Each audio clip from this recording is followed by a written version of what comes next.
नमस्कार, good morning मित्रांनो।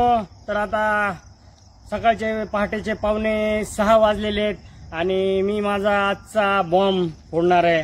आजचा बॉम्ब म्हणजे हा दिल्लीपर्यंत, भारतामध्ये नाही जगामध्ये आजचा माझा बॉम्ब, हा माझा व्हिडिओ बॉम्ब जाणार आहे मित्रांनो। कारण खुलासाचा असा आहे, कारण माझ्या मुलीचा आज बर्थडे आहे आणि मी जाऊ शकलो नाही। त्या ठिकाणी पोलिसांनी फिल्डिंग लावलेली आहे। मी दुसरी गाडी माझी पाठवली होती, ती अजून परत सुद्धा आली नाही आणि त्यांचे मोबाईल बंद येत आहेत। तर मित्रांनो, कुठपर्यंत हे पोलीस प्रशासन आणि आपलं महाराष्ट्र सरकार, आपलं गृह मंत्रालय माझ्या पाठीमागे लागलेलं आहे। पण ते जाऊ द्या, पण सगळ्यात मोठा खुलासा तर ह्याच्या पुढचा आहे। आता तर त्याच्या आधीचा एक खुलासा मी तुम्हाला दाखवणार आहे मित्रांनो। मी लॉकडाऊन मध्ये मरीन ड्राईव्ह या पोलीस स्टेशनला होतो आणि त्या ठिकाणी ATC मी होतो, पण तेव्हा मी युनिफॉर्मवर ड्युट्या करावं लागायच्या आम्हाला। आणि मित्रांनो, मी आता आपल्याला सर्वात मोठा खुलासा दाखवणार आहे, जो आहे ड्रग्सच्या बाबतीतला खुलासा आहे। बघूया आता सरकार काय कारवाई करतंय ते। आणि अशा मोठ्या व्यक्तीचं नाव आहे त्यामध्ये की विचारही करू शकणार नाही तुम्ही।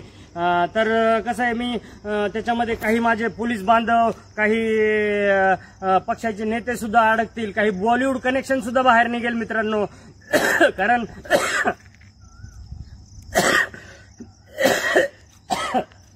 मित्रांनो, लॉकडाऊन लागलेला होता, मला वाटतं पहिला की दुसरा। तर सगळ्याचे भाव वाढलेले होते, सगळ्याचे म्हणजे दारू, तंबाखूपासून, सिगरेटपासून सगळ्याचे भाव वाढले होते। तसंच ड्रग्सचे सुद्धा भाव कमीत कमी बॉलिवूडच्या क्षेत्रामध्ये, म्हणजे जे 10 रुपयाला भेटणारं ड्रग्स होतं ते 200 रुपये 500 रुपयापर्यंत ड्रग्सची किंमत गेली होती मित्रांनो काळ्या बाजारामध्ये। तर तेव्हा मी एक मरीन ड्राईव्हला नाकाबंदीमध्ये एक गाडी अडवली होती मित्रांनो। तर ती गाडी सुरुवातीला अडवल्या थांबली आणि त्यांची विचारपूस चालू केल्यानंतर ती गाडी पळून गेली। 6 तासाचा पाठलाग करून ती गाडी मी एकट्या पट्ट्याने पकडून आणली पोलीस स्टेशनला मित्रांनो। आणि कशा प्रकारे ते प्रकरण दाबलं, पण ते मी आज सगळ्यांसमोर जाहीर करणार आहे मित्रांनो। पुरावा म्हणताय ना, तर पुराव्याशिवाय मी बोलत नाही। बाप दाखव नाही तर श्राद्ध घाल। हे बघा मित्रांनो, दिसतंय का यामध्ये ही गाडी पकडली होती। ही गाडी आहे लुंबिरगिनी, काहीतरी 5 करोडची गाडी आहे मित्रांनो। ही गाडी मी पकडली, विचारपूस केली, तर ह्याच्यामध्ये ड्रग्स भेटलं मित्रांनो, कोट्यवधी रुपयांचं ड्रग्स। आणि त्या गाडीमध्ये असं कार्ड होतं। विचारपूस केल्यानंतर कदाचित मला ती आता स्टेशन डायरी भेटत नाही, कारण माझ्याकडे 10,000 प्रिंट आहेत स्टेशन डायरीच्या, पोलीस स्टेशन डायरीच्या। आणि एवढे पुरावे छोट्या गोष्टीचे, पण म्हणलं आपल्याला कधी अरेस्ट करतील, तर आता पहिले मोठे खुलासे चालू करू म्हणलं। छोटे तर ते होतच राहतील मला जर यांनी सोडलं तर। आणि मित्रांनो, तर आता थोडासा मी घाबरलोय, कारण माझा घात होऊ शकतो, मर्डरही होऊ शकतो माझा। तर ते आपल्याला ते दाखवलं मी। आणि त्याच्यानंतर मित्रांनो, एक कार्ड होतं त्या गाडीमध्ये आणि ते होतं आमदाराचं त्या। आणि आज ते मंत्री आहेत, मंत्री अजितदादा पवार यांच्या पक्षाचा मंत्री आहे तो किंवा ती। तर ते सुद्धा मी दाखवणार आहे। पहिले तर बघा त्या गाडीमध्ये काय कार्ड सापडले बघा मित्रांनो।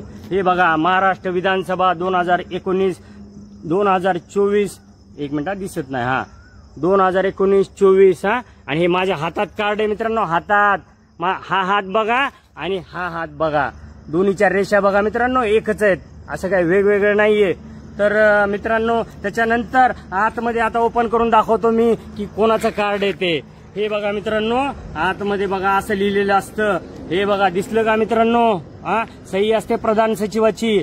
त्याच्यानंतर मित्रांनो, तुम्हाला दाखवणार आहे मी की हे बघा मित्रांनो, महाराष्ट्र विधानसभा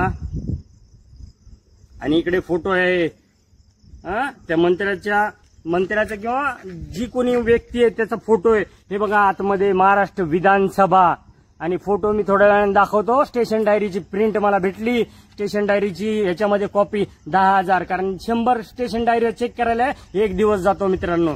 तर मी ते चेक करेन आणि मी तुम्हाला जसंही भेटेल तसं मी आता फोटो मुद्दाम दाखवत नाही मित्रांनो। हे अजितदादा पवार पक्षाचा मंत्री किंवा ती तो किंवा ती असू शकते. अंदाज लावा कोण असेल मित्रांनो. एकदा रवींद्र धंगेकर आणि सुषमा अंधारे बोलल्या होत्या, ते ललित पाटील आणि बलकवडे आणि भूषण पाटील त्या व्यक्तीही असू शकतात त्या गाडीमध्ये, कारण तेव्हा ही नावं प्रचलित नव्हते, त्यामुळे ती नावं माझ्या लक्षात येत नाहीत. आता स्टेशन डायरीमध्ये माझ्या सगळं आहे. ते ड्रग्स कुठं ठेवले, ते पुढे पाठवलं का प्रकरण दाबलं गेलं, आता हे याचा गृहमंत्र्यांनी उत्तर द्यायचंय मित्रांनो.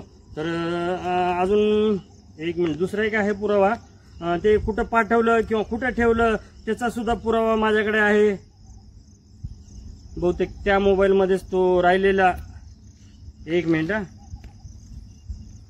ही एक स्टेशन डायरी पण आहे हे. तर चला मित्रांनो, तो फोटो आणि त्या स्टेशन डायरी आणि त्याचं बॉलिवूड कनेक्शन काय असतं, बॉलिवूड शिवाय तो ड्रग्स आणि राजकारण्यांशिवाय ड्रग्सचा धंदा आणि हे सगळं कनेक्शन बाहेर काढणार मित्रांनो. आणि त्याच्या पुढचं प्रकरण राहणार आहे 302चं. एक तर 302 माझ्याकडेच आहे, मी तपास केलेला आहे. अजून ती व्यक्ती मिसिंग आहे, तिचा मर्डर झालेला आहे आणि ते मला माहिती आहे, माझ्या केसमध्येच आहे मित्रांनो. तेही ओपन करेल मी. त्यामध्येही मोठ्या मंत्र्याचा मुलगा आहे आणि ते स्वतः ओपन करेल. त्याही स्टेशन डायऱ्या मी काढतोय. लावलेत माणसं कामाला मित्रांनो. आणि चला, हे लोक आता काय म्हणतात, काही अधिकारी गेले तर गेले, सस्पेंड झाले, डिसमिस झाले, जेलमध्ये गेले तरी चालतील. हम तो डुबे है सनम, तुमको भी ले डुबेंगे, अब झुकेगा नहीं साला.